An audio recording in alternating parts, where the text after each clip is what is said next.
So thank you, Mr. Fader. Great speech, Charlie. You are the sprinkles on top of that cake.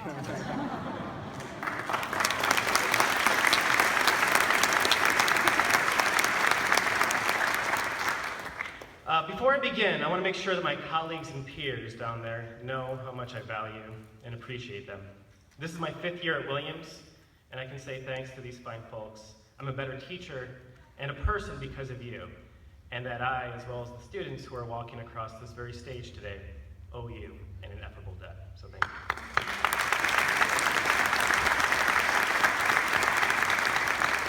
you. And to my wife, who's videotaping me talking to her right now.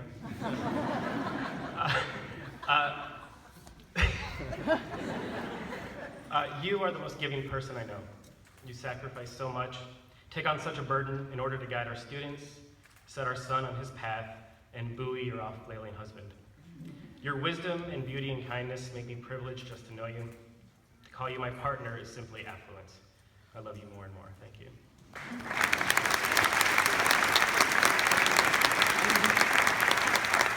And now to the class of 2016, the moment you've been waiting for, an adult to sit you down and lecture you about how to live your life.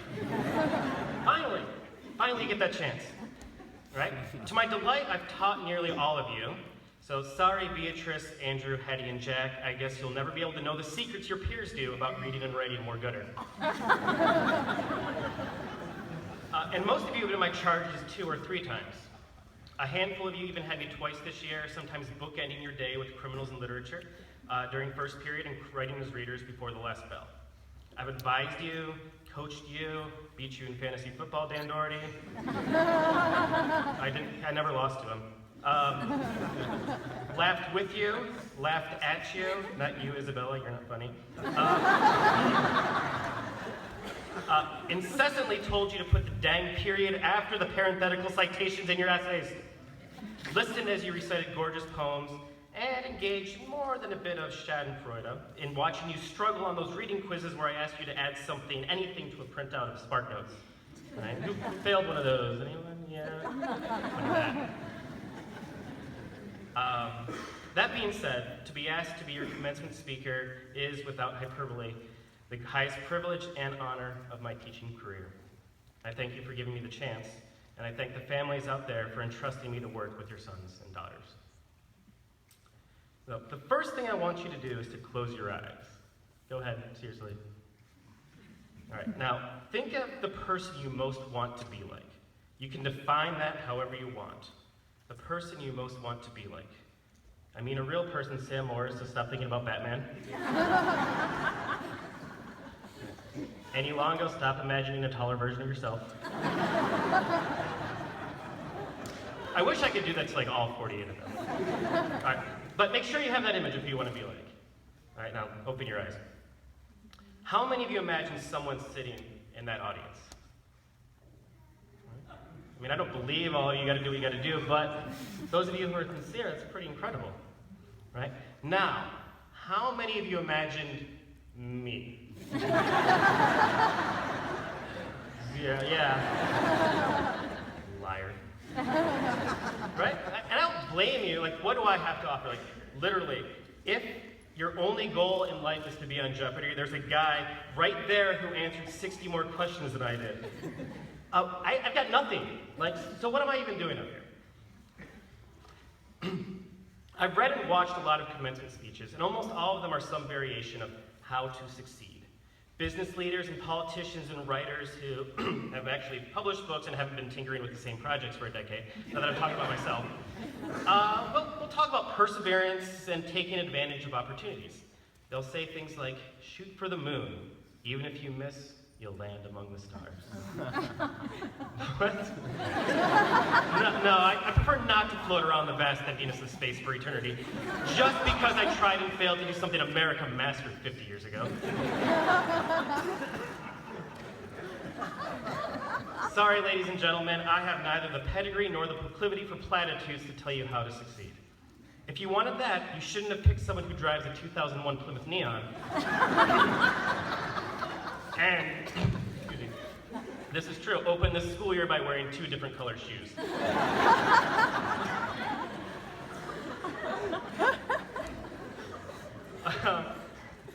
is that the shelf life for these speeches is pretty short. I'm not egotistical enough to think that down the road, when you hear your much more illustrious college commencement speaker give you the deets on, well, how to succeed, that you'll think, ooh, if I combine this person's advice with what Mr. Harris said 4 years ago, I'll be a demigod. The truth is you probably won't remember much of what I say here. Such is life. So what I want to talk about is nothing profound or overly philosophical. My topic is simply your first week or so of college. Once you're done with that, about 3 months from now, you can delete this from your memory and fill that space with ramen noodle recipes. You're going to need them. But you're also in luck. I'm kind of an expert in this. My favorite part of my college experience was volunteering for and working in Eastern Michigan University's orientation program. When people tell you to get involved, my time in the orientation program is the sort of thing they're talking about. I helped incoming students, I made lifelong friendships, I took on leadership positions, I even got a nickname out of it. Any guesses? Coryentation.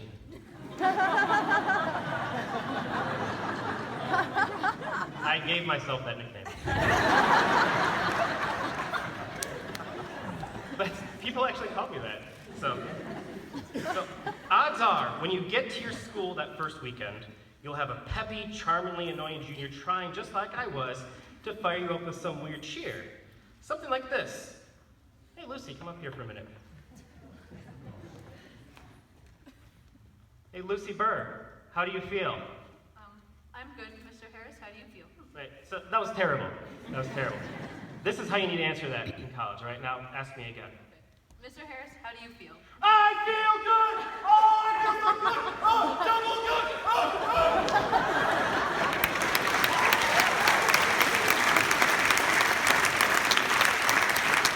There will be literally people screaming something like that at you. You'll either love it or hate it. Lucy, how do you feel?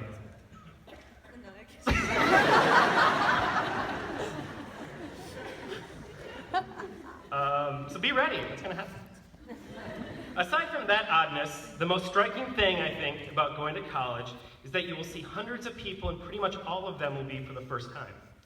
That's a scary thought. If you've spent most of your adolescence in relative comfort and familiarity, if you've eaten lunch with the same friends day in and day out, if you know who's a good lab partner and, let's say, whose goggles are probably always a little too tight around his brain, if you've had the same lenient English teacher who you know you can effortlessly convince to let you submit that essay late, you should realize, right here and now, that when you pack up your car or hop on that plane in August, you are in for a brave new world.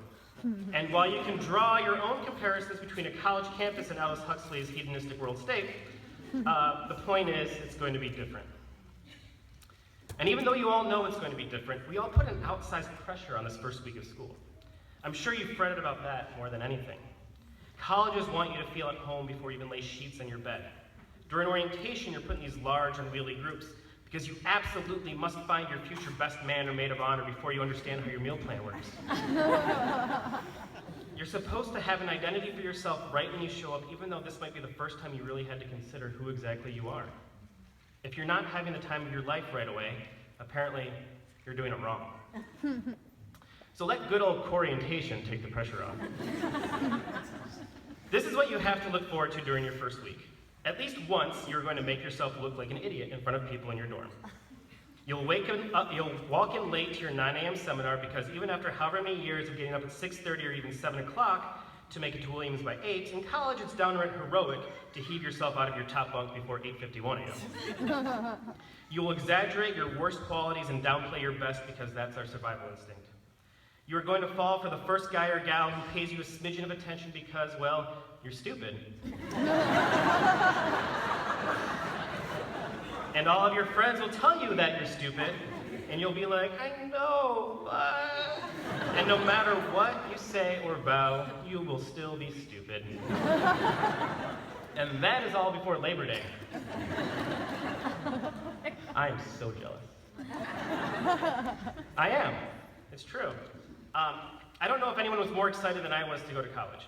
I was at the front door of my dorm before anyone else even got there, and I'd already set up my half of the room before my roommate showed up. Seriously, on my desk I had action figures configured in this perfectly choreographed fight scene. But when my roommate did walk in, he had a whole bunch of stuff too, and we had to rearrange everything in the room anyway, and all the work I had done was for naught. Yes, your mistakes will begin with that first box you haul into your dorm that's filled with things you probably don't really need. And let me be sincere here. I hope with all my heart that your mistakes aren't the ones of nightmares, that you don't actively go out and try to create regrets, that you are not harmed, and that you do not cause harm. These are real fears, and ones that if I thought I could prevent with a speech, I would. But the fact of the matter is that during that first week especially, you're all peacocks flaunting your tales of ignorance and naivete. And nowhere will you be more wrong than when it comes to other people. Let's face it, the most exotic person most of you deal with on a regular basis is Harry Davis.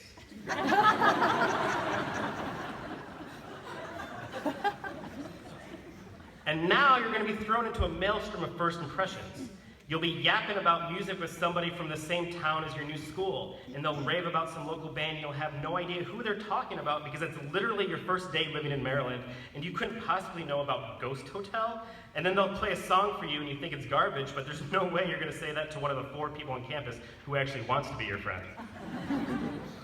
Or you've never thought much about the patriarchy or the name of the Washington football team or settlements on the West Bank, and all of a sudden you have to take sides in a debate.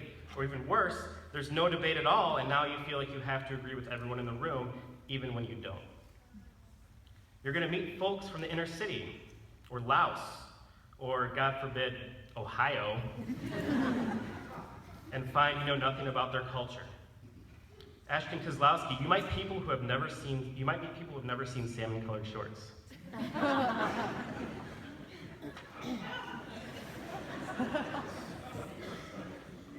The joke is he wears them all the time. You might unintentionally make those girls down the hall feel like losers because they'd rather spend Saturday night watching movies in their dorm than relive the drama of Friday night, even if all you're doing is trying to be sociable. Or you might whittle away your first weekday afternoon Skyping with your best friend from Williams because your roommate already found someone they like better than you and left without inviting you to lunch. Your professor will glare at you because most college classrooms don't have clocks and you were checking the time on your phone, and now you're convinced he hates you, and then you look at the syllabus and see that you have a 9-page paper due the Monday after Thanksgiving, and you've already decided that this is the worst class ever. Then you'll cross campus, a pleasant breeze caressing your face as you walk through a tree-lined path, waving to that person you recognize from some silly orientation icebreaker, and walk into your next class to a warm welcome from a professor who looks like J.K. Rowling, or Santa Claus, or some other appealing figure, and think to yourself, yes, this is why I'm here. And then after your first week, almost none of that will matter. You won't even know what happened to that person who was just a little too adamant that some indie band could change your life. You'll find yourself passionate about a cause you didn't even know about when you were a lowly high school student, and spend as much time making your campus a better place as you do making yourself a better thinker. Your new squad will consist of people of all races and cultures and identities, and even a bro from Cincinnati rocking jean shorts. You'll leave a lame party early and come back to watch the dregs of Netflix with those girls down the hall. Your roommate who didn't invite you to lunch will be the one who orders pizza for you both in the middle of a marathon cramming session. That professor who looks like Santa will turn out to be a Grinch, and that 9-page paper will be the best thing you've ever written because the teacher who you thought hated you encouraged you to come to office hours. And even though you told everyone you were going to be a public relations major, you find out your new best friend is also a public relations major who has spent the last few years interning at a newspaper and knows a lot more about the field than you do, so you get scared and decide to be an English major instead. Seriously.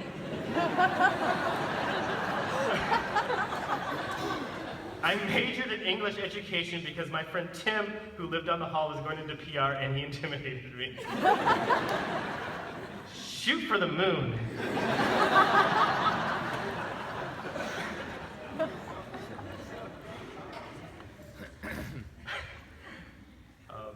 But all of that's what makes college so fun. Most of you are in for the most error-riddled 4 years of your life because college is one of the few places where first impressions matter least. I guess if I had to distill this whole speech down to one thing, it's this. In all things, especially with people, the less certain you are, the more pleasantly surprised you'll be when you're invariably disproved.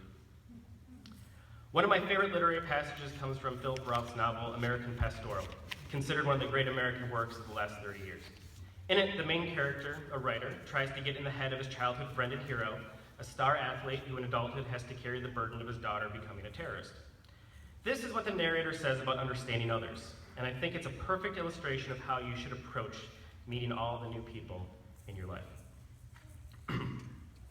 You fight your superficiality, your shallowness, so as to try to come at people without unreal expectations, without an overload of bias or hope or arrogance, as untank-like as you can be, sans cannon and machine guns and steel plating half a foot thick.